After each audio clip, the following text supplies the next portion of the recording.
Hello, and you're all very welcome along to the latest Champ.ie podcast, Ireland's premier horse racing podcast in association with Boylesports, Gorham Park, EJ Menswear, Shamrock Thoroughbreds, Midland Travel and McCafferty's traditional Irish bars. They're coming to the final fence and the 25 Govs tie day. Nick Rocket lands in the lead from Velvet Elvis, gone well clear. Up Favori to Shundu and Bushman's past, they're well strung out.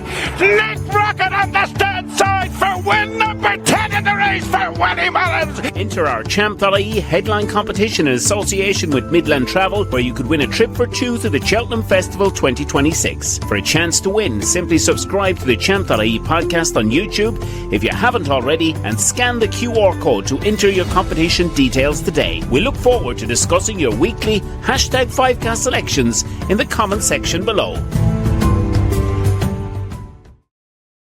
Yes, hello and welcome back to the Road to Cheltenham Challenge, episode number 11, series number 6. And this time the turn of industry veteran in the betting industry, racing and bloodstock, Noel Hayes, returning to the Cheltenham Festival as an owner this time. Of course, Wrappedupinmay, and you had some fantastic success over the years with our Conor, 2013. Hey Barry, yeah, good times, I guess. Still kind of somewhat of a pinch me moment, I guess, to think back to what an amazing experience that was from start to finish. Yeah, it's hard to believe it's 13 years ago this year, you know, and we're thankfully, I guess, I'm going back this year as an owner with hopefully a life chance as well. So that's exciting as well, because I guess one of the things I would have said after 2013 was never expect that you'll experience something like that again. So relish it at the moment, I guess. We were lucky enough, we won the lotto in many ways. We just happened upon the right horse.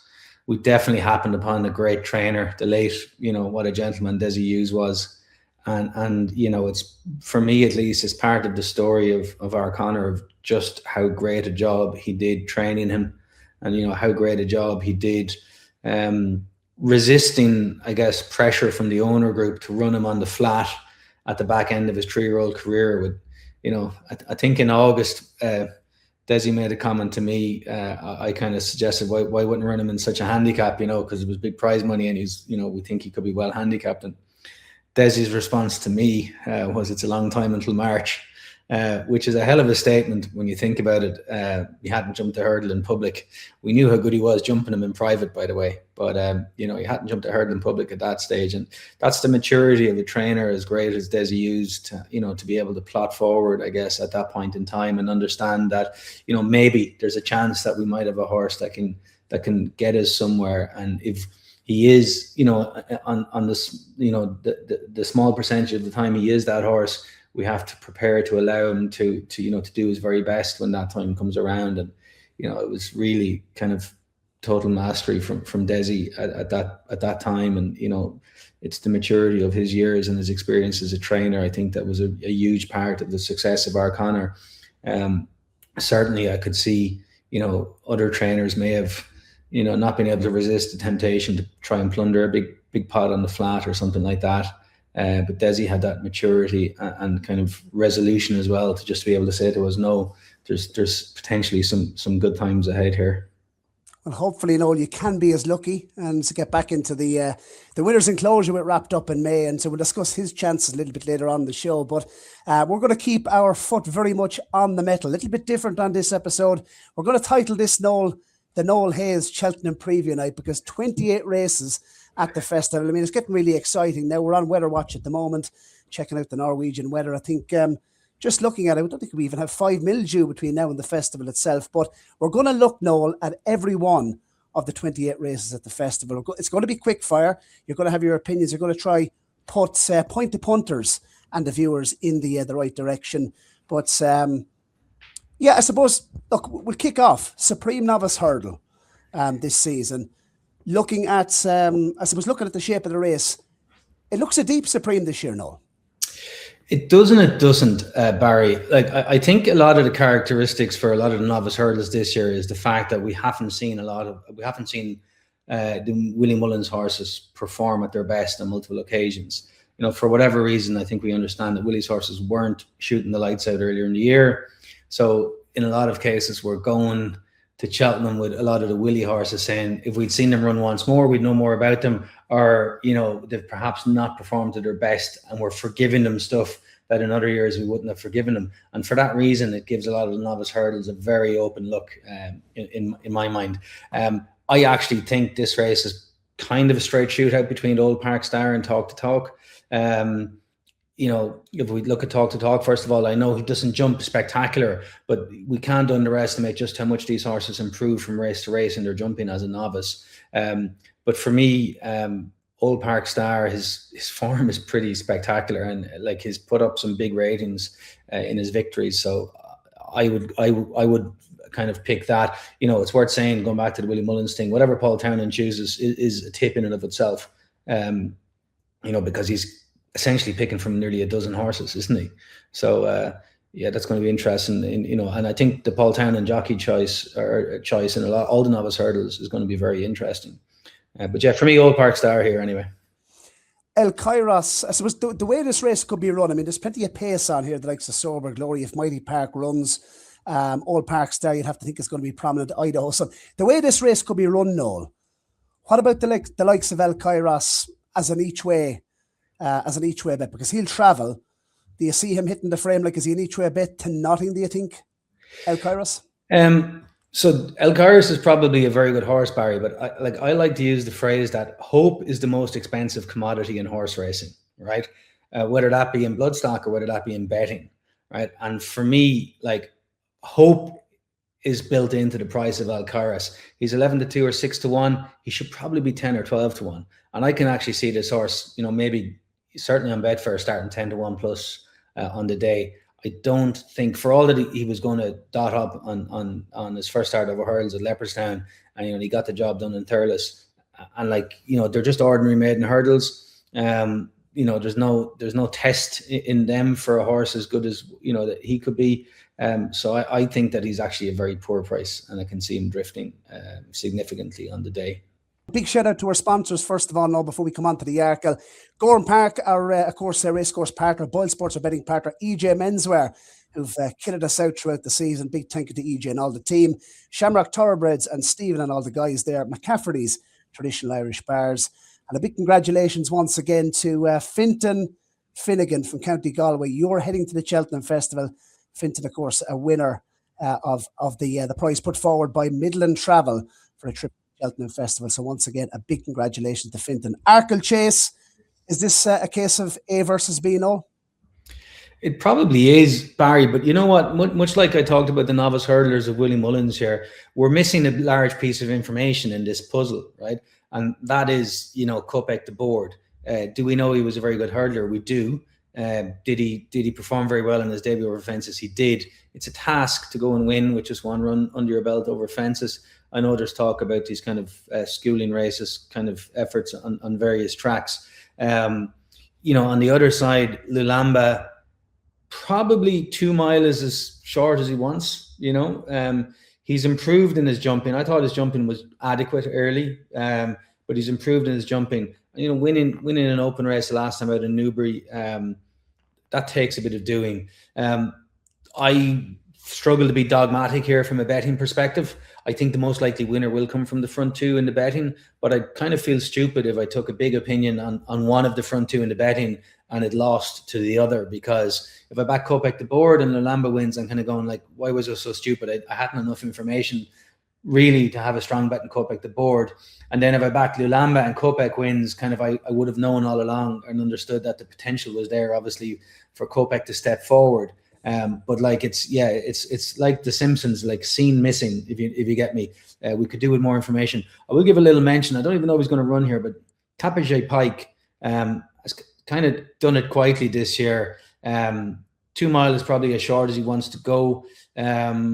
But if the front two in the betting kind of go toe to toe up front and there's a horse there to pick up the pieces, it may be him. I'd certainly be covering him in play spots anyway, at least at a big price, because if you want to get a big result in play spot, you kind of need a result, and perhaps this is one to look at.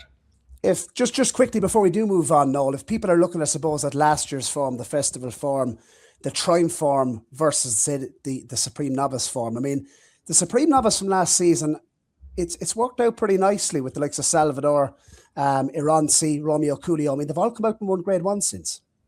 Yeah, I think again it's on the face of it, over hurdles. Look, Kopek was clearly the better. Lalamba is the better only because he's had the opportunity to be the better over fences.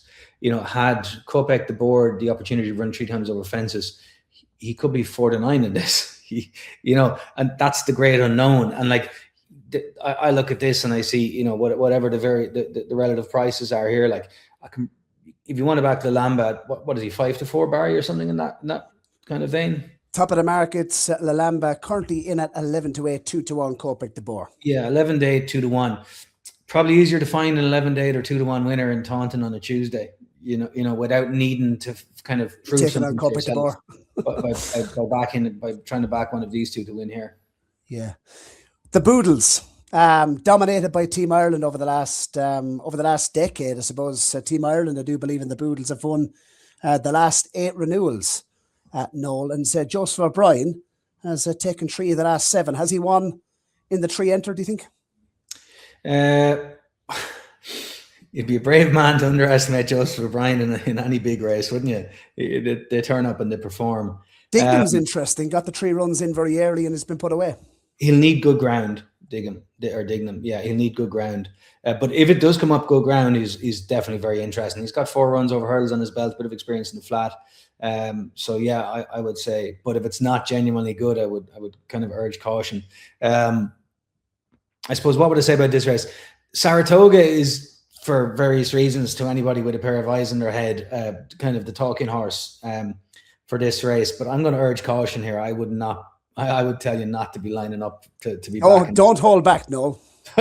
Well, no. To be honest with you, I would question under pressure what his temperament is going to look like.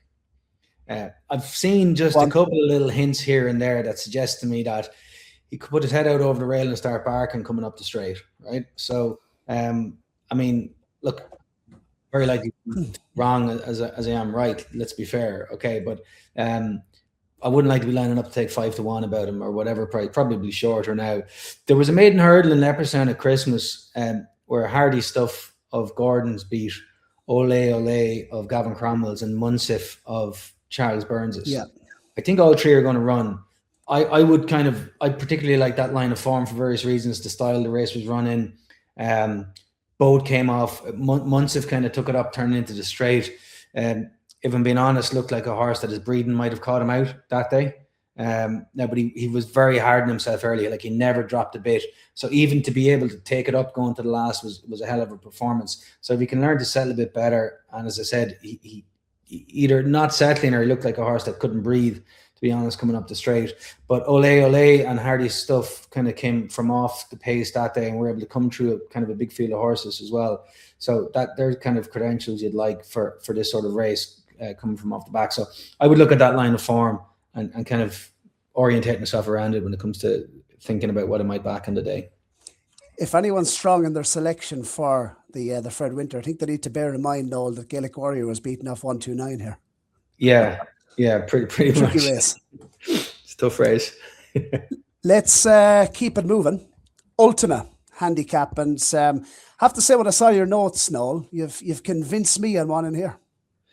Yeah, I suppose first thing I'm going to say here is that, like, this is historically the worst race of the week for bookmakers. Okay, so if you're getting 5 places in this race, it's an incredible concession. Okay, for whatever reason, the market figures this race out every year. Okay, with an alarming kind of frequency. Maybe it's because that we tend not to have a bundle of kind of unexposed Irish horses in this race. So the form is kind of there in the book, and it's a UK form race, and they're able to work it out, right?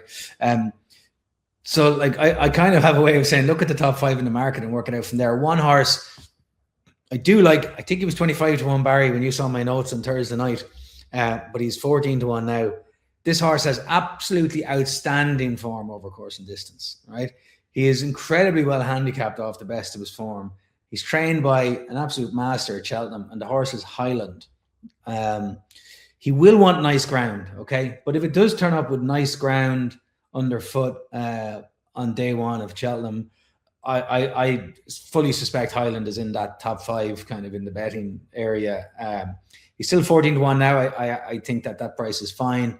I suspect he will be shorter on the day, and just on the basis of his love for Cheltenham and his performances around Cheltenham, I thought he was certainly a standout at 20s, 25s or 20s early in the week, and he's still probably fine at his current odds of 14s or so. If you're looking, Noel, I suppose, if you're looking at key trends for the Ultima over the years, over the last decade, say, 2 things that keep popping up. One is that you have course farmers, as you've mentioned. The other is that you're proving over 3 miles. The likes of Jaguar, for example, if he runs, he'll be stepping up and trip to 3 miles for the first time. Just to mention, though, I mean, you're talking about Highland. Look at his back form. He's only beaten 3 lengths, was he, by the jukebox man in the Feltham, and he's got on to achieve a rating of 168, and that was only a year ago. So he has the back class, doesn't he? Yeah, and I think, am I right in thinking Highland started out this season with a rating of 147 and it's down to 141 after 3 runs or something of that nature. He definitely caught my eye first start this season as kind of looking like a horse that was having a tour around.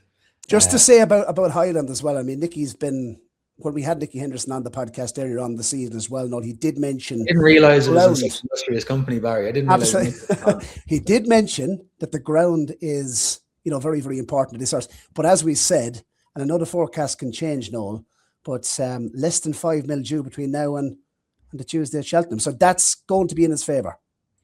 Absolutely. Yeah, absolutely. Yeah. Is the New Lion on day one the worst price favourite at 2-1 if the 2 mares run? That's a chronic price. If the 2 mares run, I think there's no chance both mares run here. First of all, but we might cover that when we get to the mare's hurdle. I think he's a chronic price, full stop. I said earlier when we were discussing Alcaraz that hope is one of the most expensive commodities in betting and horse racing, and there's a lot of hope built into this. Was he very good last year? Absolutely, he was very good last year. But I was actually stood down by the last hurdle on trials day, and I thought he was flat out beaten jumping the last. But the thing for me going into the last was to mitigate that was, I don't think Harry actually asked him to have a cut at the last. He was kind of happy to pop and knew he was going to take them up, take them out going up the hill, I guess. Look, let's be fair. This is not a stellar champion hurdle. This is not a classic renewal. Okay. But it's still a good race. Like personally, my preference is for Brighter Days Ahead. Like, I think her very best runs are ahead of the New Lions. So I think she has 4 runs superior to the New Lion. Now, to be fair to the New Lion, he hasn't run in enough of races to allow him to achieve that sort of a rating. So he can still step up into that kind of space, right? But I think a little bit too much is made about Brighter Days Ahead. She's been to Cheltenham twice and she's disappointed. She didn't really disappoint the first day. She got beaten, right? But I think Jack Kennedy would tell you himself straight out, he gave her balls that day. Like, right, there's no point in pretending otherwise, right? And you know what? There was no shame being beaten by the mare that beat her anyway, even if he didn't give her stones, right? So, like, last year she was patently wrong. Like, there was no, like it was self-evident after, like, between the first and second hurdle last year that this mare is no chance. Somehow she still finished 3rd, maybe to her detriment for the rest of the season, I have to say, but somehow she still finished 3rd. I think she's been building to a crescendo this year. Like it's, she stood in her box for 3 weeks in November. I think, as Gordon has kind of quite publicly said, spine tingling what she did in Leopardstown Christmas last year. Like that performance, it was just. That was a good yielding ground as well, Noel. So I know, I suppose she's more of a top heavy filly than the likes of Lossiemate if they both run here. Lossiemate, I think, on the nicer ground. Like it's 1-1 between the 2 mares. I think it's between the 2 of them if the 2 of them run, but you don't seem to think. We might as well cover it now very quickly. Why won't they both run? Well, I think that if you're Willie Mullins, we know by now he's very motivated about just like notching the next winner, right? But it's not. That's notching the next winner is the wrong way to say it. He has owners that he needs to keep happy, right? And an owner as large as Rich Ritchie needs to be able to leave Cheltenham at the end of the week and have felt like a winner. When you're putting as much money into racing and into that stable as Rich Ritchie has over the years, I think Willie is very cognizant of the emotion and the feeling of all of his owners, I have to say. And he, to his mind, would deliver a winner for or give himself the best opportunity for a winner Rich Ritchie in the Mayor's Hurdle. If she runs in the Mayor's Hurdle and gets beat, she wouldn't have won the champion anyway, right? So it's not like there's an opportunity cost of being beat in the Mayor's Hurdle. Is it in your mind? Because it is in mine. I think we're going to disagree on this part, because I actually think Woodhoo, she's rated 153. She's a rapidly improving mare. She's proven form on the new course over 2.5 miles. That's actually unknown territory for Lossiemouth in terms of, everyone says she's a 2.5 mile mare, but I know she's won on the new course Triumph Hurdle, and she's won over 2 miles on trials weekend in the international hurdle in the new course. But this technically, I suppose, on paper is unknown territory for her in terms of stamina. That could get ugly, the Mayor's Hurdle, where getting £7 off the new lion, she's already beaten Brighter Days Ahead already this season. For me, look, I've been campaigning for a long time. I just think it could actually genuinely, this season, be a simpler task in a champion hurdle than it is taking on Wood, who is absolutely an improving mare, and she's proven over course and distance on the new course. No, look, to be frank, Barry, the numbers don't stack up to that hypothesis, is the way I would look at it. If a Lossiemouth that was going to be competitive in a champion hurdle can't knock Woodhoo out of her way, then it's actually a disappointing run from Lossiemouth, on the face of it. And this is what I'm going back to saying, like, if she can't beat Woodhoo, she definitely would not have won the champion hurdle. So there's no opportunity cost to being beaten in the Mayor's Hurdle is the point I'm making. Because if you get beaten in the Mayor's Hurdle, you're going to be third or fourth in the champion at best. And I don't think, like, I'm not buying that there's any stamina concerns. Like, she typically hits the line very well. Like, not the last day, but as I said, I firmly believe there was something physical amiss the last day. Do you think in your mind, do you think it's long odds on that she will line up in the Mares? Well, I'd put it this way. Would I take even money? I'd bite your hand off. What's the lowest price I'd take Lossiemouth lining up in the Mares? Right this moment, I think I'd definitely take 2s on Lossiemouth starting in the Mares. Yeah. So yeah, I think it's long. So but it's Brighter Days Ahead for you in the champion as it stands. Yes. The Plate Handicap. This is a race that the Irish actually don't have that bad a record in it. Yeah, it's a tough race though. What was the last winner? Was it Paul Byrne's horse, the Jordan Ganford won? Was that it? The Shunter, yeah. Yeah. And you know what? Emmett is going back there with McLaury this year, who's definitely going to be a live contender in that race, as is Waterford Whispers. I actually, look, not a race we need to spend a lot of time on, but there's 2 horses I want to give a mention to. The first is Beckett Rock at Henry de Bromhead's. Okay. He was 6th in last year's Coral Cup off a mark of 140, but he comes in here as a reasonably unexposed chaser off a mark of 137. And I would say, coming to the Boyle, okay. Never ever lose sight of just how well Henry de Bromhead turned his horses up in Cheltenham. Like, you go back every year in Cheltenham and there's horses there finishing 5th, right? But they've run a career best to finish 5th. They might not have won. So like, he turns up year after year after year, and his horses are just knocking it out of the park. So Beckett Rock is 25-1. To me, that looks pretty big off a mark of 137. Now the next one, sound the alarm here. Sound the alarm big time now on this one. He's 40-1, and I'm about to suggest that Willie Mullins might finally break his handicap chase hoodoo at Cheltenham. And this is with a horse who was ran 6 times over fences and never been placed over fences, right? So I suspect the reason Willie hasn't broken his duck over handicaps is that he plays them all with a straight bat, and they turn up, I won't say exposed, but there's no secrets in their handicap mark. This particular horse, so much has gone wrong for him over fences that he's actually failed to place. So the horse is Where's My Jet. Now, he may or may not get into the race, and he's also in the Novices Handicap, but he's a similarly big price for the Novices Handicap to get in. But hey, let me say this: if he doesn't run in Cheltenham, keep him on your list for Fairy House, for Punches Down, for wherever he turns up in a nice handicap chase. I would encourage people to go back and look at his run in the DRF. I think the 2 mile 5.5 on kind of heavy ground stretched him.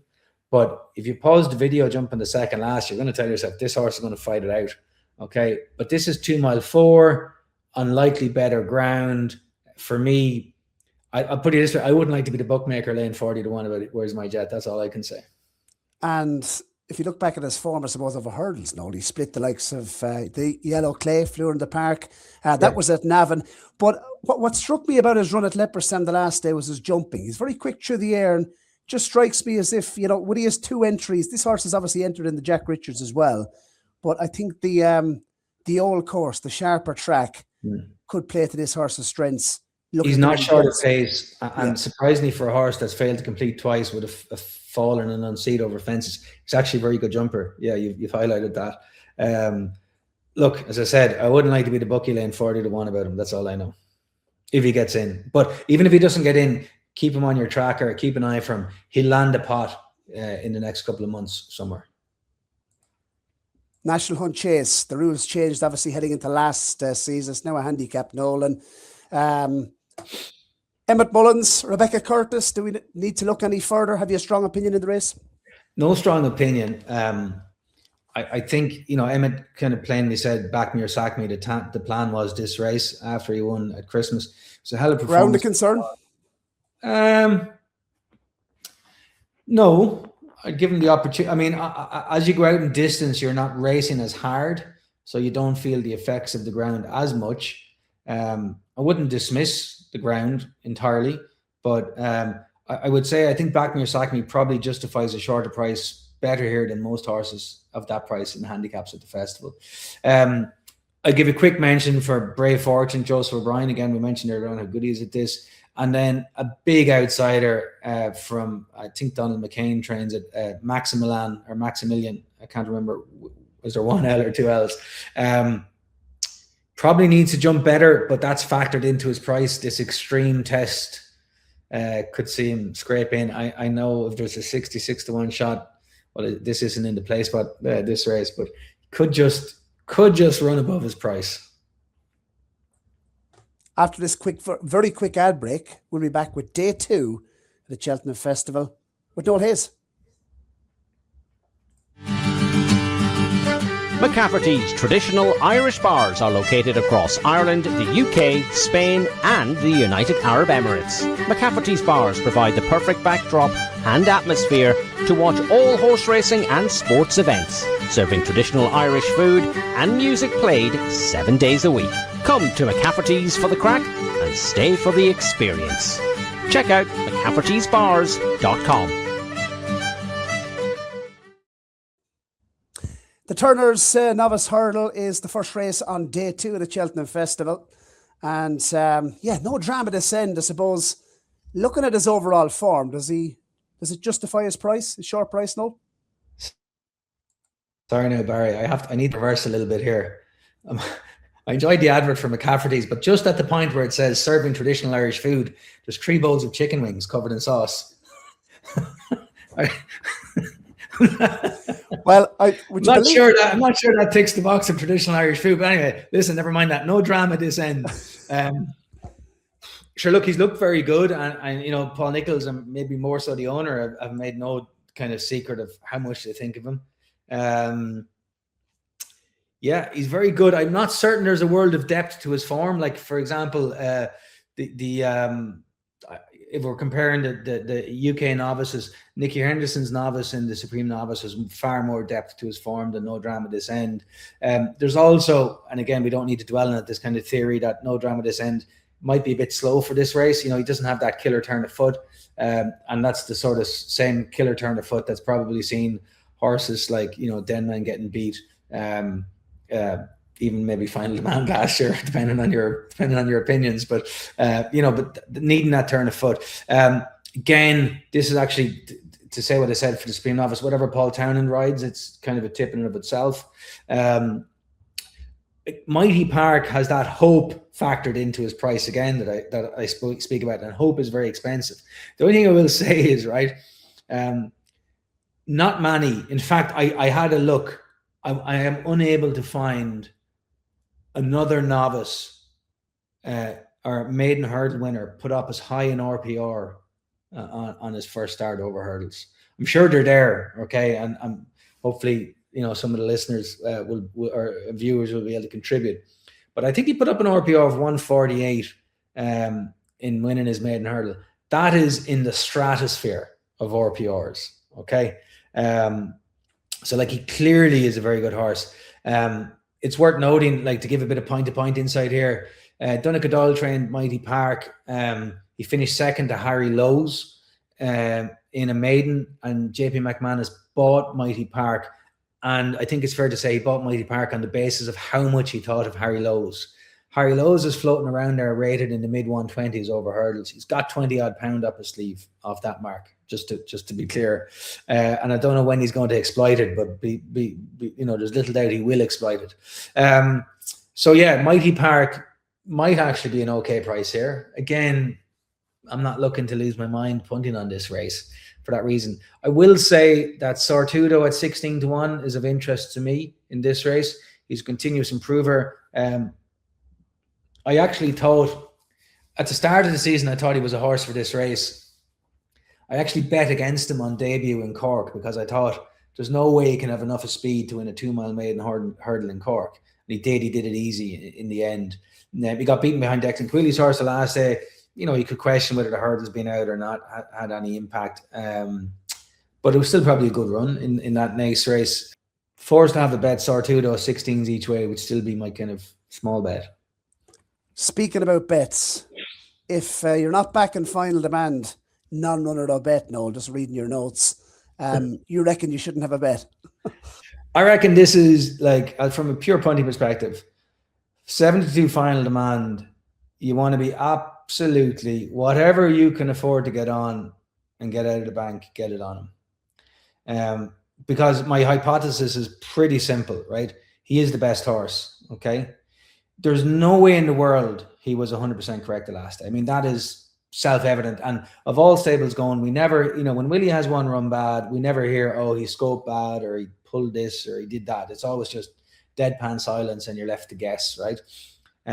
But you don't have to guess here because you can just trust your own eyes. He just wasn't right. Like for a horse that jumped as well as he jumped on debut, for example, that he was screwing over them early. He looked like he was kind of also beaten too far out. So my view here is either he's a non-runner and you get your stake back, or he's a runner and he's a bona fide even money chance and you're on at 7-2. That's just my view in this race. I do think there's a bit of depth in it, but for me, very, very myopic singular view on this.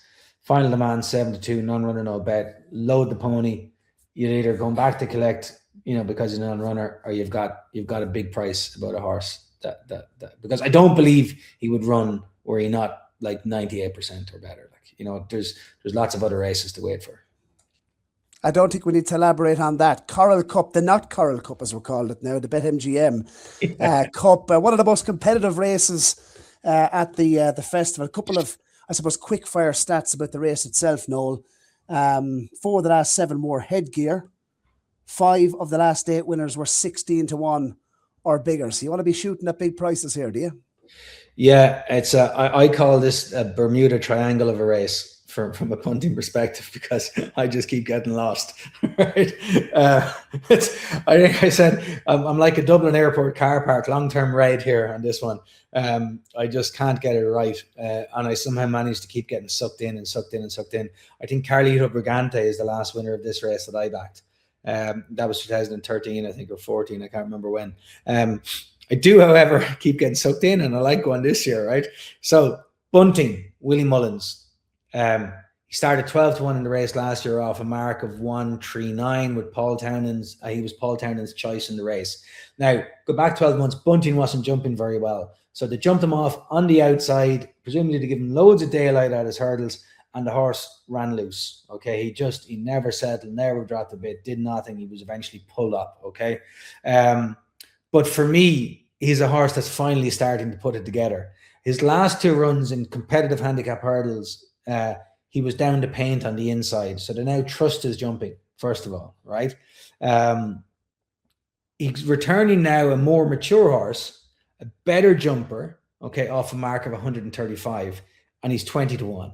Okay, so for me, does he have that class? If you go back long enough into the archives here, and you like, I think Ruby Walsh might have discussed this on the road to Cheltenham, kind of with bunting as a second season hurdler.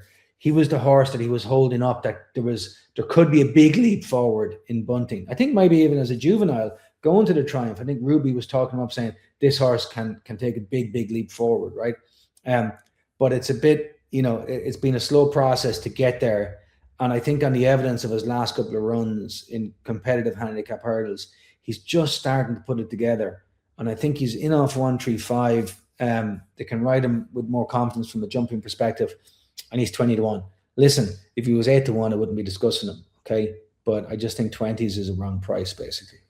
Yeah, he's run okay this season over hurdles. And, as you mentioned as well, Noel, I mean, good to firm ground in the Cesar, which back in October, where he was only beaten a handful of lengths when he finished third. So I think the drying ground, that's not going to inconvenience him. Sure. He's off a nice low weight. And I thought it was interesting. He's only had the 10 runs over hurdles. So there definitely is scope. If you're willing to trust, I suppose, that he can return to Cheltenham and put in a much better effort this year. Yeah, and look, listen, the price compensates, Barry, and that's the big thing. We're not talking about a 6-1 or 8-1 shot here. Like he's 20s. That's the not Coral Cup or the BetMGM Cup, as we're now calling it. Cross country. They should be probably building a statue of Keith Dunhu on the cross country course. 5 wins in the last 7 years. Do we need to look any further? Oh, I think you might. Yeah. I think you might. Every time I see this race, I'm reminded of a great piece in the Racing Post by Alistair Down many years ago. The late, great Alistair Down. He says, this is the race where they go round and round in the middle until the favourite's in front and then they run up the straight. And it often seems like that. Stumptown is to carry a welterweight this year. He's to give away to Favori, de Champ.ie and Vanillier and Desert Morehouse, amongst others. And that's not simple. For all that Keith Dunhu is outstanding around this track. I think, am I right? I for whatever reason, I focused in on Vanillier. Did Vanillier nearly take a wrong course last year, or get carried out last year, or something like that in this race? I seem to recall. Don't ask me. I don't watch the first 2 miles of the race. Yeah. I seem to recall that Vanillier might have nearly ran out or might have nearly taken the wrong course in this race last year. I'd have to watch it back. But from memory, I believe that's what happened. And I just thought, you know what? He's a bit of a class old horse, Vanillier. And he was 8-1 in a race where I was kind of going, well, I can't really back Stumptown. And there's probably only 3 or 4 horses that can win it. So 8-1 each way kind of appealed to me about Vanillier in this race. Champion Chase. JP McManus has never won the Champion Chase. Will he do so at Magsborough? For me, of all the short price favourites at the festival, he's the nap. It's remarkable, isn't it? Considering how many great 2-mile chasers he's had as well, that he's never won it. He's had Defi Desai and John Bond start as favourite just in the last handful of years, I believe. So, it's just on the race itself, Noel, because I think, what have we had? Champion Chase, 7 odds on beaten. 7 odds on favourites beaten over the last 11 years. But this year, the front of the market. I mean, would you be surprised if Magsborough or Marine National, if neither of the two won the race? I would.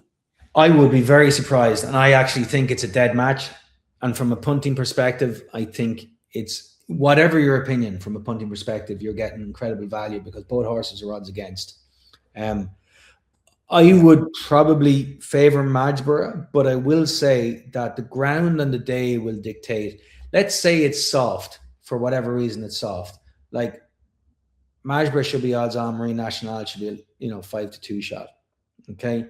If it's good ground, right, I think that it's very close together. And the reason why I think they come very close together is, well, we know Marine National is better on good ground anyway. I did see Barry Connell saying that he's going to run him in cheek pieces, which I thought was interesting, but I also kind of somewhat see it as a negative because it just means, I always take that to say, there's just not seeing that spark at home. That's kind of the way I read into that. But interestingly, if Magsborough makes all, like he did in Leopardstown, on good ground, that's really going to play into the hands of Marine National. Okay. But right now, Magsborough for me, the softer the ground, the more confident I get in Magsborough. Good ground, probably wouldn't have a bet. What way are you? I suppose, how do you assess this year's Grand Annual?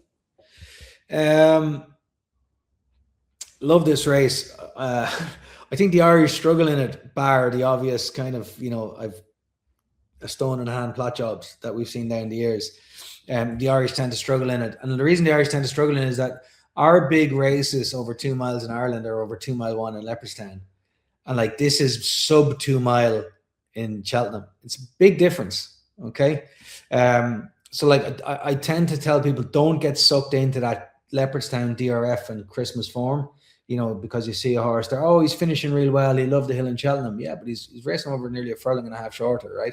And I do think that's very significant. I liked a horse in this a lot, as you can see from the notes I sent you, but the price is gone, and I'm not sure I'd back him, but I'll mention him. That's Ryan's Rocket. Okay, he's failed to complete 2 of his last 3 runs, but his other run in between, he was very, very good. So we just need a bit of super glue on Johnny Burke. I think the race will be run to suit him. I also like Van der Peel of, I think he's Ben Pauling's. He's a terrific jumper. Yeah. I still think he's well treated off 140. But, nothing. I will say one thing. If you fancy something that's 66 to 1 in this, don't be afraid to back it. Like, you can, we've had plenty of big price winners of this down the year. So, if you have an opinion and something sticks out to you, don't be afraid to go with it. I have an opinion on this, Noel. Last week's Road to Cheltenham show. By the way, if you haven't updated your portfolio down below, now's the time to do so.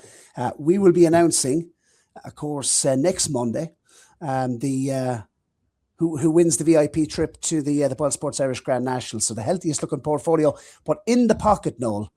Thought it was interesting. Look, over the last decade, JP's hit the crossbar in Tukas, Dino Blue, Andy Dufresne as well. I think a couple of them had big weights. Given 0 British tax in the pocket. He's a horse who was favoured for an Arkle a couple of seasons ago. 9 years of age, lightly raced over fences. I thought there was signs of life there in his run at the Dublin Racing Festival. You mentioned this. Yeah, thought it was a good run, to be fair, and I think there's more to come off his mark. Only 4 of the last 22 winners won a handicap chase this season. So I think you need to be finding one that's maybe plotted out for the race as opposed to that's won this season and looks like it can win again, because I think horses will be plotted for this race. Yeah, I think that's fair. In the pocket, he's obviously had an awful lot of training problems, so he needs to turn up on the day still, is what I'd say.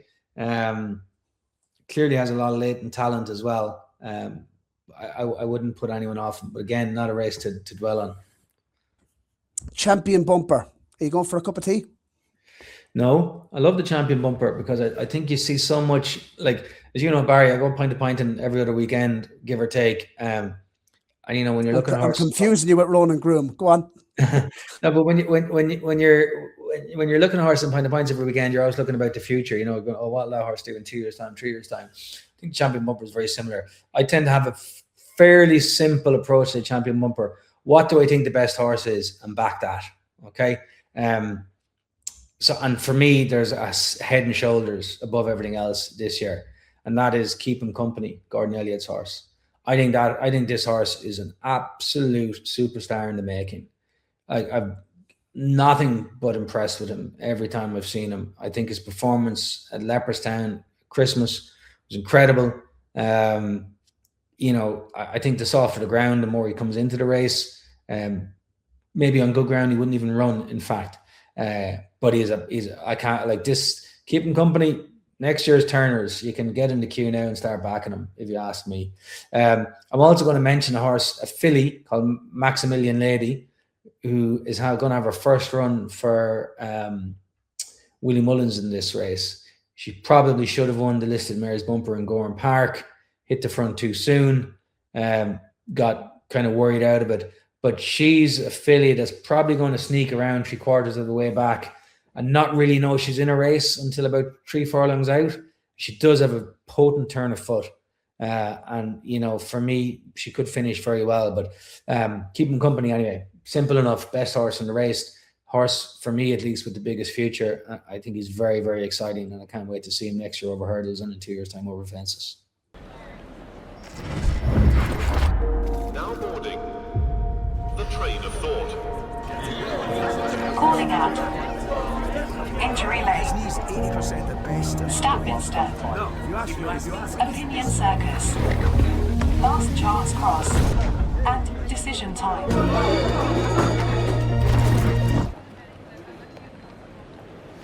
Back yourself.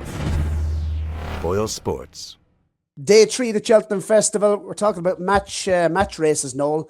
Is the Mayor's Novice Hurdle a match race? Yeah, now let me set you a challenge, right? 7 minutes to get through day 3, a minute a race, okay? Bambino Fever is the nap of the meeting in my eyes, okay? It looks a dead match. In fact, it's not even a match. She keeps turning up. She's an incredible mare. She's odds against. I'm happy to just load in behind her. I just cannot see defeat for her. I think she's been so impressive the last day. She wins. Jack Richards Novice Chase. What way are we sizing No. this one up? No opinion other than to say, where's my jet, who I spoke about earlier? He's also entered here, so keep an eye. But this is like, I've no interest in trying to find the winner of this. Certainly not Ante-Post. Maybe 5 minutes before the race if things are going bad or good. We're on course for a minute of race. Mayor's Hurdle. I think you've made it known. You think Lossiemouth is going, and you think she's going to win? Yeah, I think clearly, if this isn't a dead match, I'm totally shocked. Yeah, I do think if Lossiemouth runs here, she should probably win if she's 100%. I don't think she was 100% at Christmas, and she has to get back to 100%, here at Cheltenham. But I do think she'll need to be 100% to beat Woodhoo, who is an incredibly progressive mare. So not really a race I want to have a bet in on this. And to be honest, I'd probably struggle to find any joy in Lossiemouth winning because she's continuously ducked it, if you get me. But yeah, dead match. Yeah, probably have the cup of tea during this one, Barry. Last question on this race, okay? Because we've a little bit of time a couple of seconds here to play with. Woodhoo, can she get to close to 160 in terms of a career high? Sure, if she beats Lossiemouth, she will. Yeah. So Do you yes, think she will? Pardon? Do you think she will? Do I think she will? There's very little to suggest that she can't. Is what I would say to you. There's very, very little to suggest that she can't win. I have to say, right? She's turning up and doing it, and that counts for a lot. I think if Lossiemouth runs here, this could has the potential to get ugly. That's all I'll say. I'm not saying Lossiemouth is obviously the most likely winner, but yeah, Stairs Hurdle. This year, Tiupu, he's been to the festival on 4 occasions. He's won on 1 occasion, but you like him for this? I do for 2 reasons. I don't think there's a lot of depth in this race. That's the first reason. And the second reason is that I think the biggest threat to him is honesty policy. And unfortunately, circumstances have conspired against honesty policy getting another run under his belt. And I really think you need to be a hardened horse to win the Stairs Hurdle. And you need to have had a dogfight or two to understand the depths you have to go to in order to win the race. And this fella just hasn't been to that place yet in his career. And I think that's a major disadvantage to him. I think if he could be beaten this year, and he could be, it could be 8 or 10 to 1 for next year's Stairs Hurdle straight away after the race. And I'd be telling you, now's the time to back him to win in Cheltenham. Because I really feel you need the hard yards. You need to have gone to 12 rounds in order to be able to win the Stairs Hurdle. You expect Factifile to win in the Ryanair, or to run in the Ryanair, and I presume to win? Yeah, I'd be utterly shocked if he doesn't run here and win, for that matter. Yeah. Pertemps. Pertemps. Interesting complexion to the race. Imposed Trois is top rate of 12 stone. I suspect she runs here. And the reason I suspect she runs here is that overall it's not a great race. Big, carrying a big weight isn't a blocker to winning this race, should we say. So class horses have won this race, carrying big weights. So if she does run, she kind of depresses everything.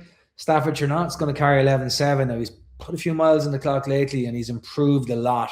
He was finally delivering on that promise. But 11-7, you can work it.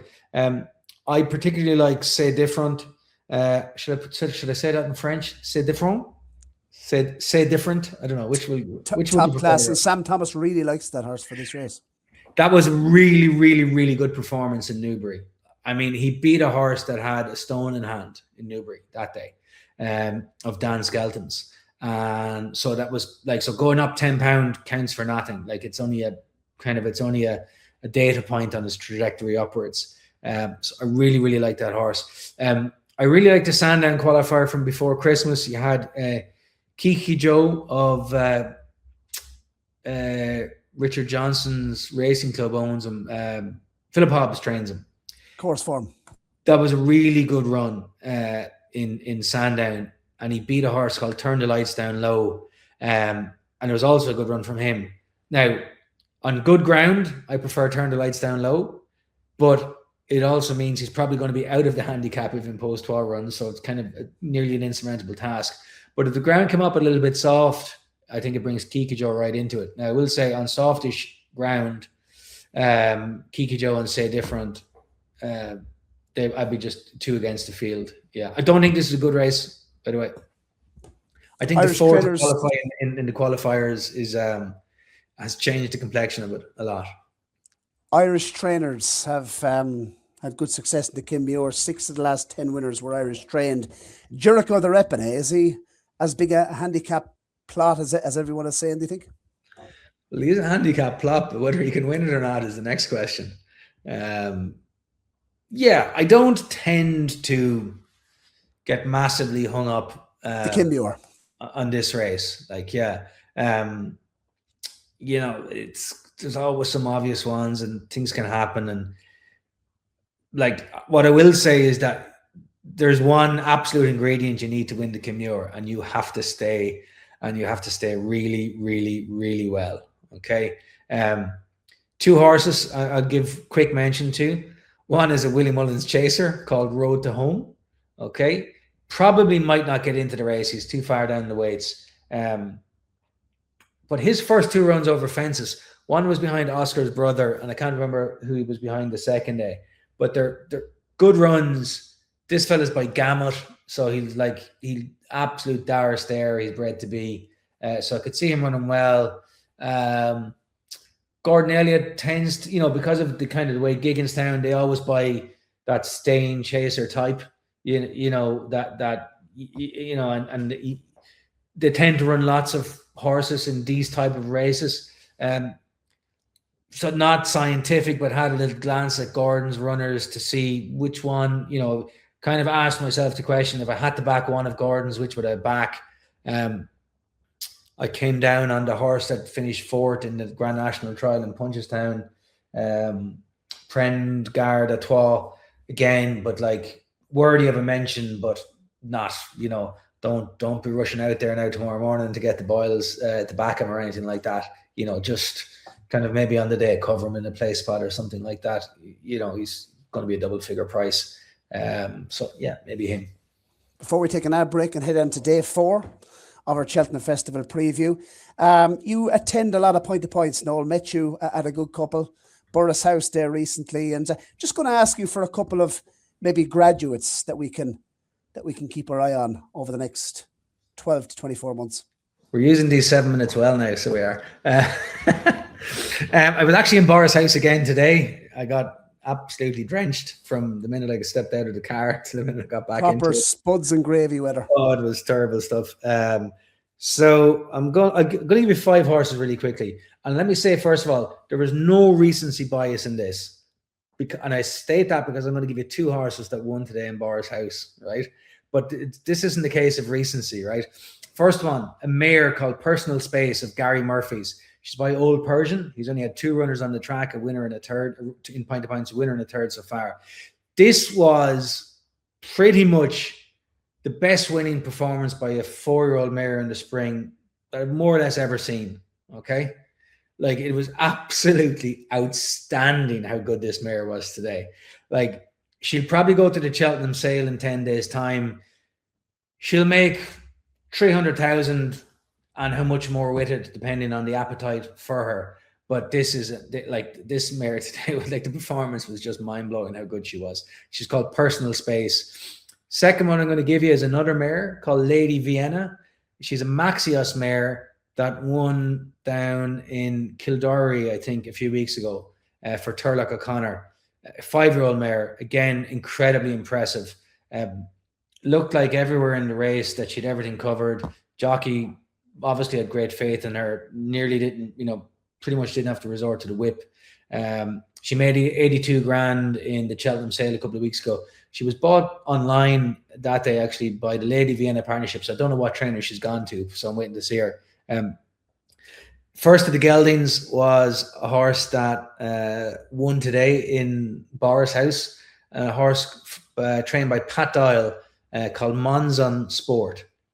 This horse looked like he'd never been out of the yard. He was so green. He's actually owned by Muir and Suede, but they have put together instead of a double green, they've put together a double blue ownership partnership called Jet Bloodstock.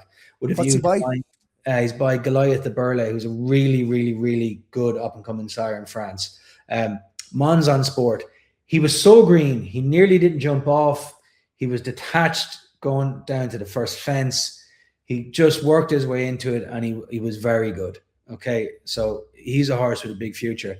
Quickly, another 2 horses. Border Lad, a Maxius horse that Tom Keating won with. I think he's gone to Henry de Bromhead.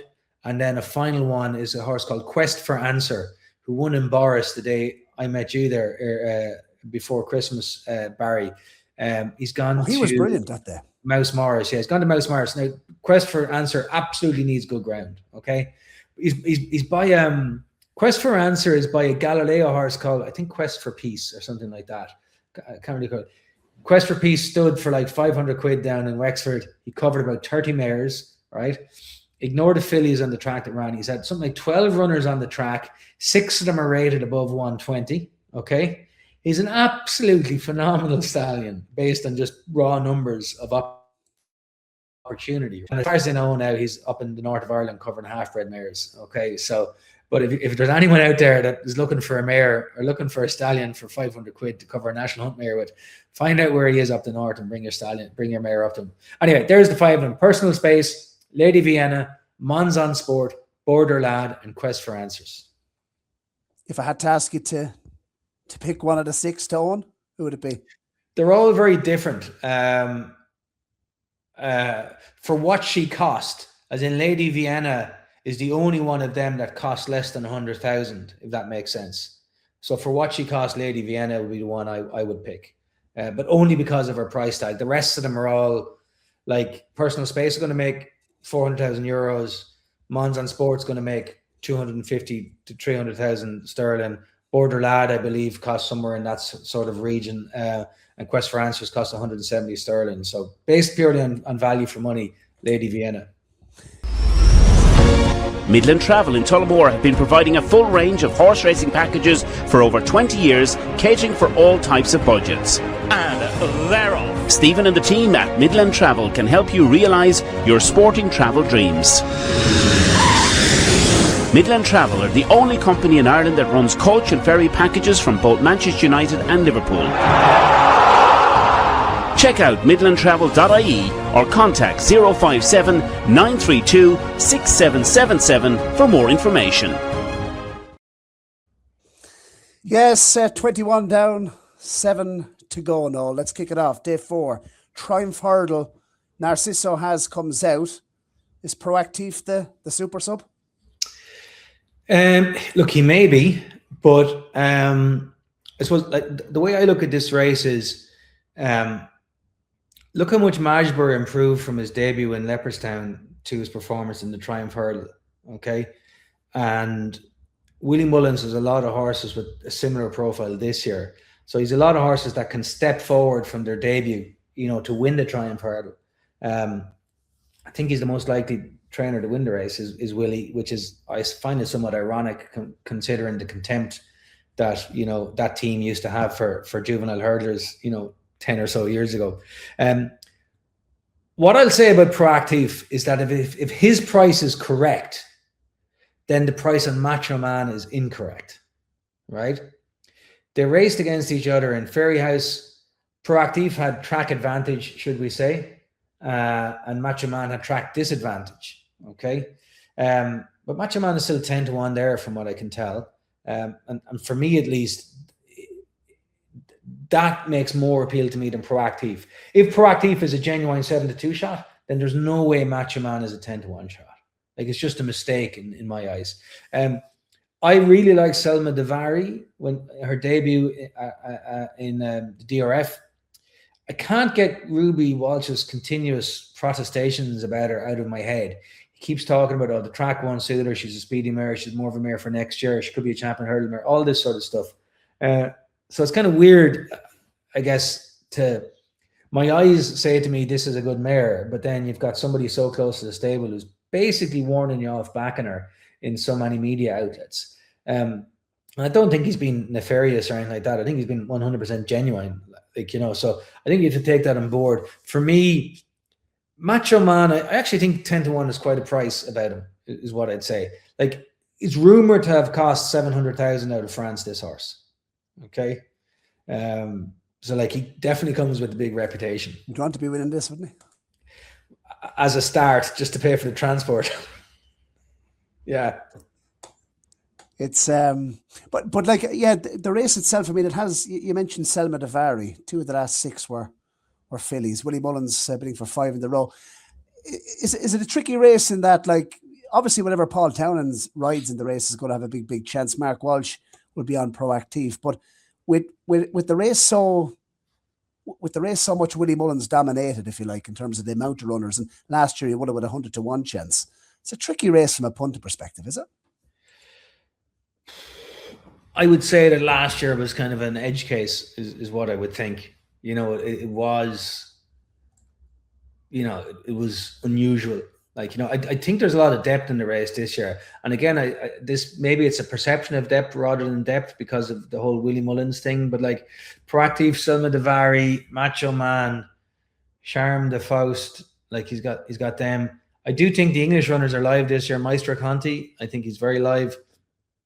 I'm not buying into Manella Study. Gordon is Mange too, who I think is probably exposed. If you believe everything you hear about Winston Jr., then he wins it. Okay, but you'd have to believe a lot, if you get me. Henderson is Feel Good, who finished second to Macho Man. So if you gave 700,000 for Macho Man, you need to give 400,000 for the horse that came second to him. So that's how Feel Good ended up in Nicky Henderson's. So there's some twine being spent on these horses, Barry. It's like Monopoly, so it is. But yeah, I think it's a deep race. Not an hour Conor amongst them. Yeah, well, there may be something way better than that yet, but let's see. Give them the chance. But yeah, I think for me, Macho Man, 10-1, maybe his price is tightened a little bit to 8-1 the last 24, 48 hours. I would rather him because I think I give him the most opportunity to step forward, is my belief. Get your selections in for the latest episode. Episode number 11 of the Road to Cheltenham Challenge. We're on to the county hurdle. And Noel Hayes, you're going to sell everybody Hello Neighbour in the portfolio at 40-1. Tell the listeners why it's going to win the county. Well, I actually going to sell everybody Gavin Cromwell, and part of that package deal is Hello Neighbour. I think both Hello Neighbour and 6.5, they've both had training problems. Okay, Hello Neighbour got hurt in Roscommon in maybe in a listed race back in middle of the summer, and 6.5 has persistent training problems with a foot, I believe. But they're both very good hurdlers. I think they're both essentially running off their Irish mark because they've ran to a level in the UK. Hello Neighbour got £1 tax. Yeah, there you go. It's not much, right? I would rather they had a bit more experience over hurdles than they have, but I think they're 2 very good horses, and I think the 2 of them are 20-1. I have no issues with their handicap mark, per se, and I still think they both have the opportunity to improve into a space. I'm not concerned about Hello Neighbour's defeats, about 6.5's defeats early in the season. I'm not concerned about Hello Neighbour. We've run during a time when Gavin's horses certainly weren't 110%. So yeah, this is a Gavin Cromwell play here for me, and I just take his 2 against the field. Mayor's Chase. What do we make of this renewal?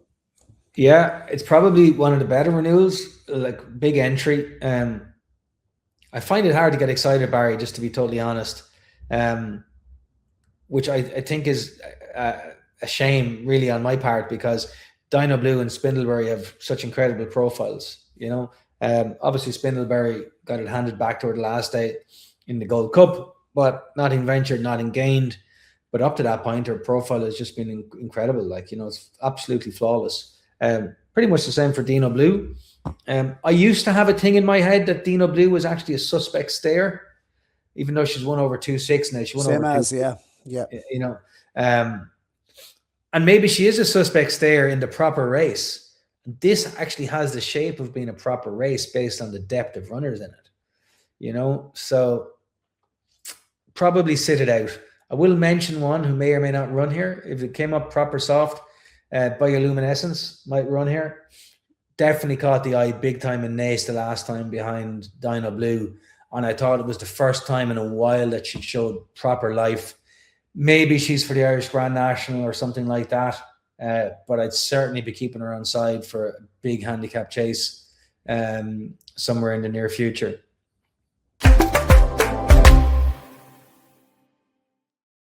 Yes, massive thank you to Lola, of course, our equine finance partner in Kilkenny, who are powering our social media clips. The Albert Bartletts, Dr. Steinberg, given how hard he pulled at the Dublin Racing Festival, is he a favourite worth taking on, Noel, do you think, the Albert Bartlett? Yeah, I nobody will ever convince me that a Dr. Dino wants a Dara test over 3 miles in Cheltenham. So on that basis alone, I'm not coming to this party anyway. I know that. What do we like in the race this year? You believe Gordon Elliott's reading the notes has a big hand? Yeah, I like 2 of Gordon's. I think he's got a big hand in the race, as you would expect. You know, I think experience counts for a lot here, and I think, you know, kind of being a hardened runner counts for a lot here. I quite like Jalan Dudery. Obviously a talented horse, had some time off the track, some good runs back this year, kind of shaping up, you know, building. I suppose the season is building. Yeah, I like Jalan Dudery and to a lesser extent Spinning the Yarn. I know Gordon has kind of tipped Spinning the Yarn in the Tattersall's preview there 10 days ago or so. Yeah, not a race I tend to overthink. If I'm being honest, not a race I'd be having a big bet in or recommending anybody to have the big bet in. But for me, Jalan Dudery, 20 to 1 or so, I'd be happy to just go with that and take my chances. The Gold Cup, the feature of the week. It's probably one of the deepest Gold Cups ever run, is it? I think in terms of a viewing spectacle, this might be one of the best Gold Cups in my living memory, at least. There's so many angles to it, so much depth to it. There's so many ifs, buts, ands, maybes. There's so many questions, imponderables. Yeah, as a viewing spectacle, it's going to be brilliant. But all the reasons that make it a good viewing spectacle make it a terrible, terrible punting race in my mind. Because, like, how can anybody kind of beat their chest and stick it out and say horse X is going to win this for this reason? You know, you can't. Like the normally we get some degree of a kind of a clue in the King George, but in fact all we got from the King George this year was further confusion. You know, Jukebox Man, Django Boy, these sort of horses, incredibly, you know, admirable, all on an upward curve. You've got like Gaelic Warrior, who Patrick Mullins is making a big case for across various media outlets. You know, Gallimond de Champ is no back number, you know, despite what, you know, some may say. Heighty Colours, you know, going to make it a gallop on the front end. Long Press, if he runs, probably try and go along on the front end. Grey Dawning, is he going to run here, Grey Dawning up? But, like, you know, again, his form this year is rock solid. So, like, for all of the reasons that make it an amazing spectacle as a viewer, for me, it ends up giving you very little appeal as a punter.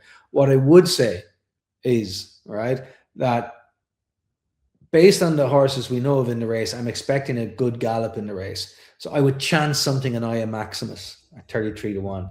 We know he stays, and he stays incredibly well. and going back to the likes of Synchronized, you know, just how important that dour staying capability is in the Gold Cup.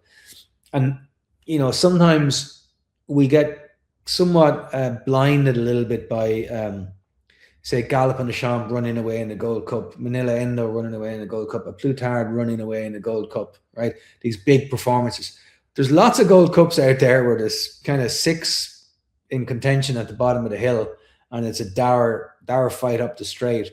If it's one of those races this year, then I expect I Am Maximus to be one of those horses fighting it out. And I think it has the hallmarks of being one of those races this year. I'd be very shocked. I mean, incredibly shocked if there's something scooting 8 lengths clear over the last in this race this year. Perhaps there will, and I'll be wrong. Well, I'll tell you one thing. If Gallop and the Champ pulls this one off, I mean, none of the last 25 winners were age 10 or older. And only 2 of the last 25 winners had more than 13 chase starts.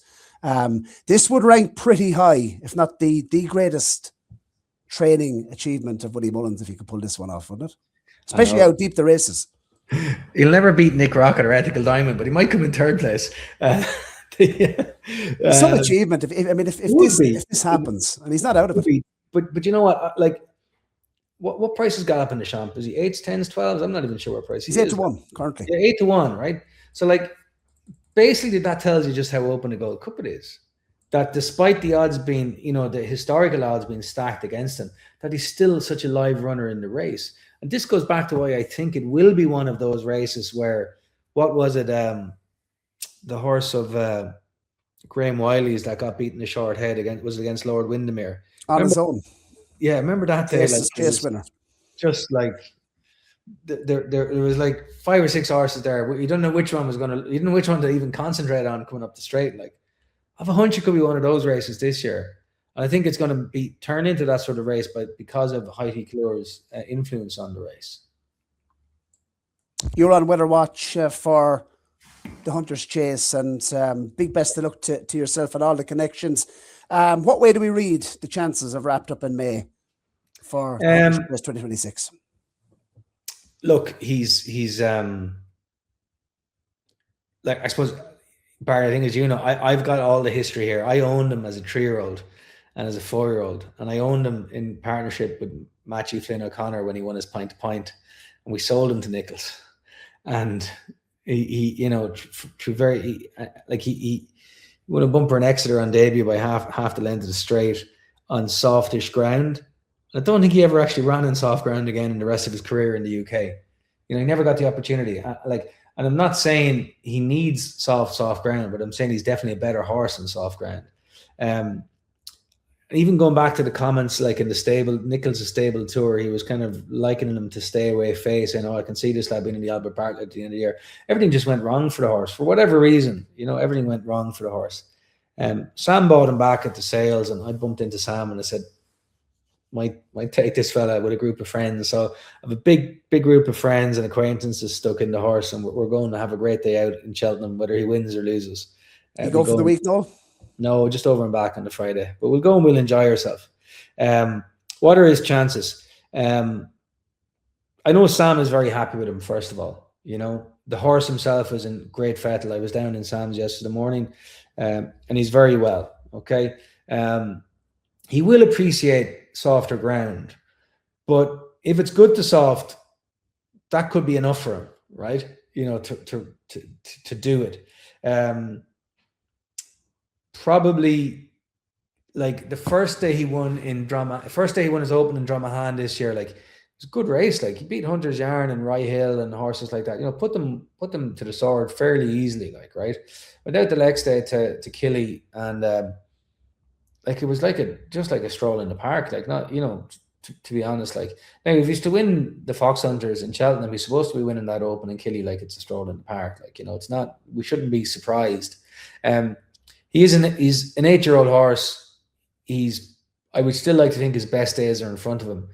Naturally, we're just very excited, Barry. Like, you know, I'm probably lack objectivity to assess the race properly, but I can try and do it for you, you know? So, like, I think Wonderwall is the horse to beat. On good ground, particularly, the ground is, you know, on the goodish side, Wonderwall is, I actually don't think he can be beaten, to be honest. I think I don't rate the chances of Statler. Okay. Were he 25-1, different situation, but he's not 25-1, right? He's achieved nothing in his 2 runs in the UK, and just because of his connections and Patrick Mullins is going to ride him, that's probably depressing his price a bit. I think the best UK runners are Music Drive and Barton Snow. I particularly focus on Music Drive, who was beaten a dozen lengths last year behind Wonderwall.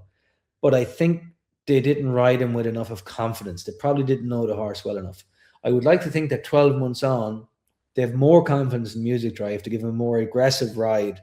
And I think that will go a long way to carve into the 12-length differential between him and Wonderwall. So I do think if the UK have a winner, that would probably be Music Drive in the race. Of the rest of the Irish horses, it's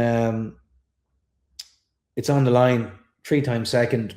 Like, who's to say he can't win it? You know, he's only 9 years of age, like, you know, but he needs to do things on his terms. Like each of those 3 runs, you'd say to yourself, run that again and he wins it, right? Panda Boy, I actually don't think there's a lot of substance in his 2 Hunter Chase wins. They're okay, but they're not 7-1 okay, is what I'd say. I think he's probably about 5 points too short, in my view. And I don't think the winner can come. Con's Rock, to be fair. Con's Rock is obviously, it seems like a horse that's very hard to train. It seems like he's very hard to keep sound, but when he turns up, he turns up and he runs well and does well. The winner won't come from outside of them, in my view. I think it's between all of that bunch I've just basically mentioned, which I've probably talked about the front 8 in the market, so we shouldn't be surprised that I'm saying the winner will come from that bunch. Well, you're saying you're going over and back on the Friday. Is that going to change if Wrappedupinmay wins? You stay till the Saturday? No. Go to the Midlands National or something? No. Reinvest? Back home celebrating somewhere hard that night if he wins. Good man. Well, listen, the best of luck to you and all the lads. And Sam Curling, of course, a fantastic hand in the Hunters Chase, Noel. And it must be great to have the excitement of owning a horse once again at the Cheltenham Festival. And yeah, like it's similar look to our Conor.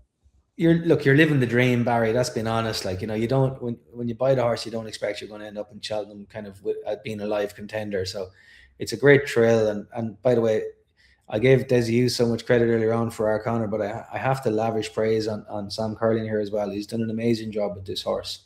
You know, he's kind of found the keys to the engine, figured him out, understand what he likes and doesn't like, and he's played to those strengths. And he's, you know, touch wood, you know, both Wrappedupinmay and Wonderwall can get there fit and healthy in whatever it is now, 11 or 12 days time, and wouldn't it be great if the 2 of them jumped the last together and fought it out?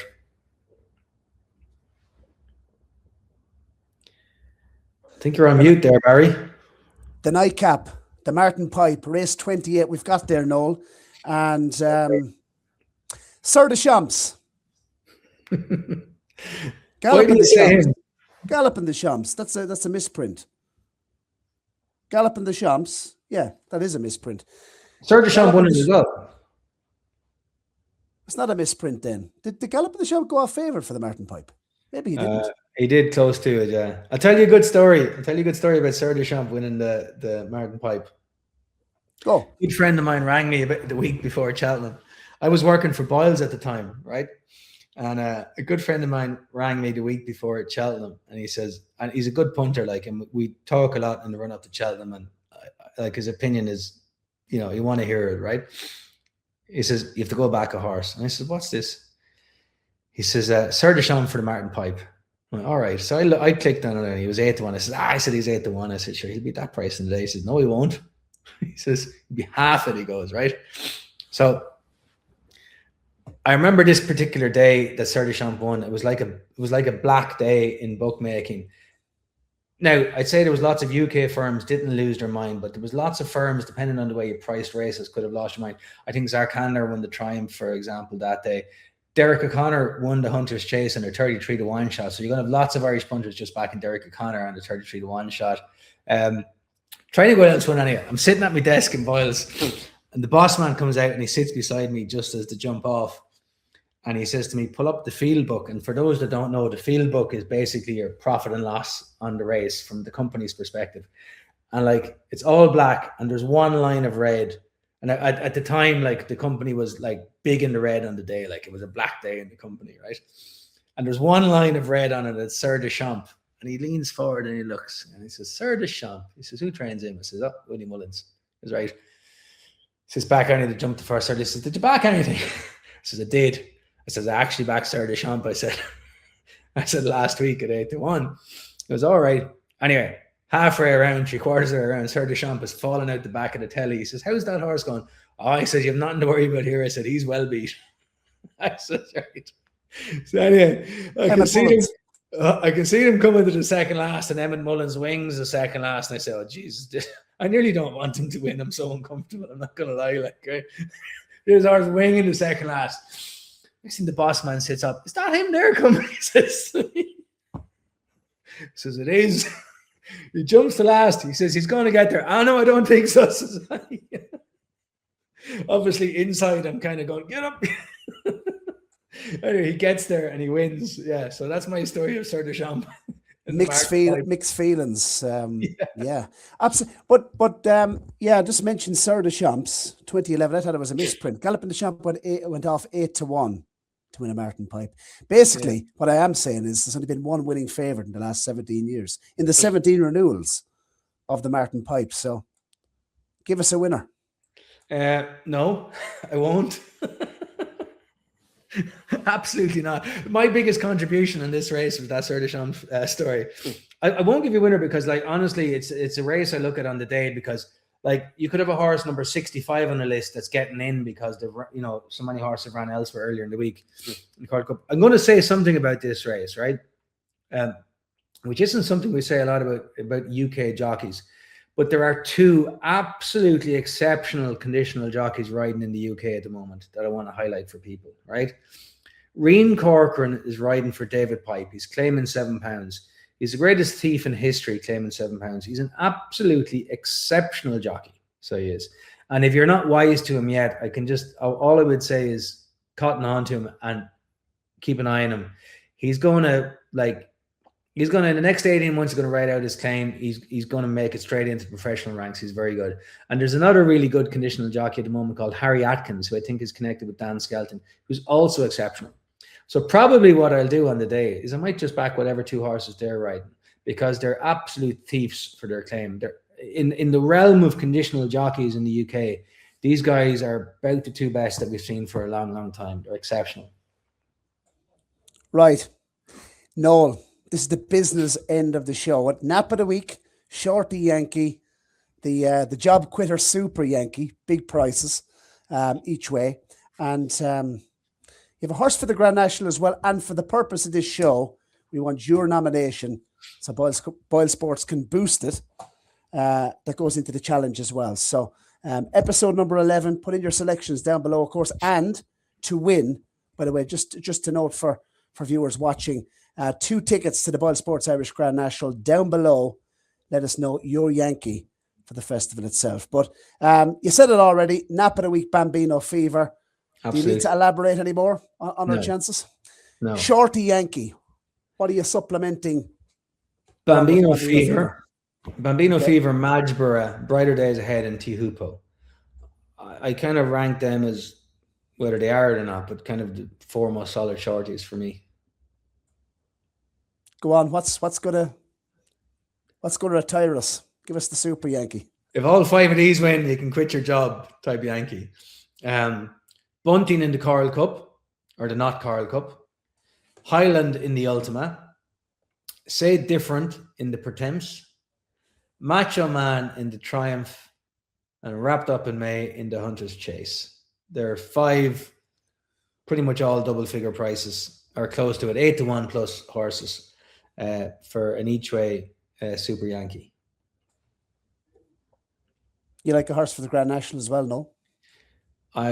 People can do their own study on this, but High Class Hero, I think he's still 50-1 in a place for the Grand National.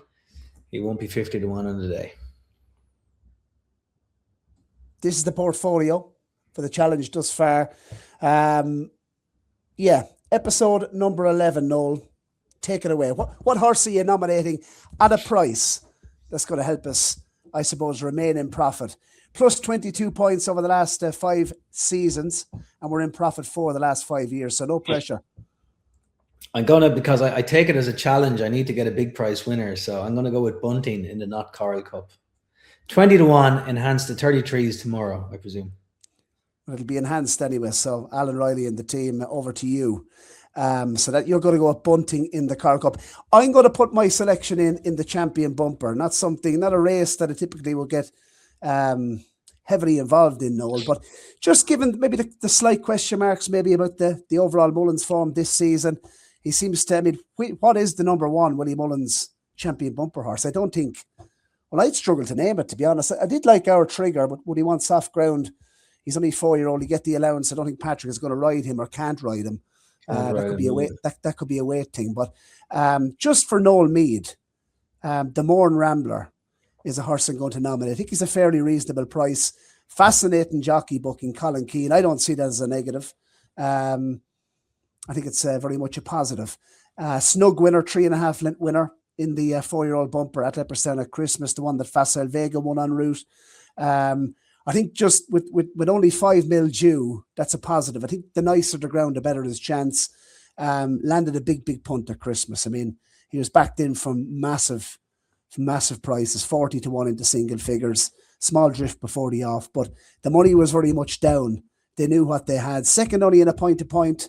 I think he was partly owned by the Turleys, and obviously, reports he's been saved for the Champion Bumper.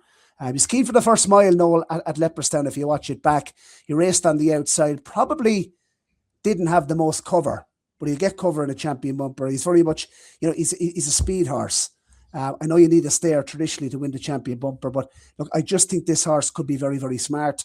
I thought he won Snug. There was a couple of well-regarded horses. He bet a Martin Brazel. Horse held him as disappointed since, but the 5th at Leopardstown at Christmas, of course, has come out and won for Gavin Cromwell. So I think the form looks reasonably well. On the front end, I thought he quickened nicely and he stuck at it well and won Snug at the line. So I'd imagine, I mean, that's a very interesting jockey booking, to say the least, isn't it, Colin Keane, the Champion Bumper? Yeah, and first of all, let me concur. I think he's a very good selection. I think this is a very good horse. Whether we see the very best of him in Cheltenham or not remains to be seen, but as in terms of a horse for the future, this is a very good horse. I actually spoke to somebody connected with the horse today at the point-to-point in Boris' house, and I was told that he did a bit of work the other morning that was exceptional. So let's see. I think what price is he, by the way? Yeah, that's the point. I mean, he's a decent price. He's 14-1 at the moment, and yeah, we're going to get an enhancement. We're going to get an enhancement from Boylesports as well. So with Colin Keane on his back, I mean, and everything that you've mentioned here, I mean, I don't see 16-1 at the moment. So maybe when this show is released, we might get 20-1 with Boylesports. I can't see him going off that price for a Champion Bumper with Colin Keane on his back. I'd agree. I think his profile is exceptional. I think his performance in winning in Leopardstown was exceptional. So I'd give you all the support in the world for that selection, Barry. Fingers crossed. That Noel, we got there. I think we'll get this show out in 1 hour and 30. So not too bad. Some of the previews are 2.5 hours. Right. Not sure anybody has the stomach to look at me for 1.5 hours, but you never know. They might just turn on the audio. But it's been a pleasure, Noel. Look, I'm sure you'll be heading out to lots more point-to-points over the coming weeks. Busy time. We'll keep traveling anyway. Keep turning up, Barry. Thanks very much. And to all the viewers, please put your selections down for the latest episode, and we will next Monday be announcing a winner of that VIP trip to the Boylesports Irish Grand National. Noel, it's been an absolute pleasure, and over and out. Best of luck at Cheltenham.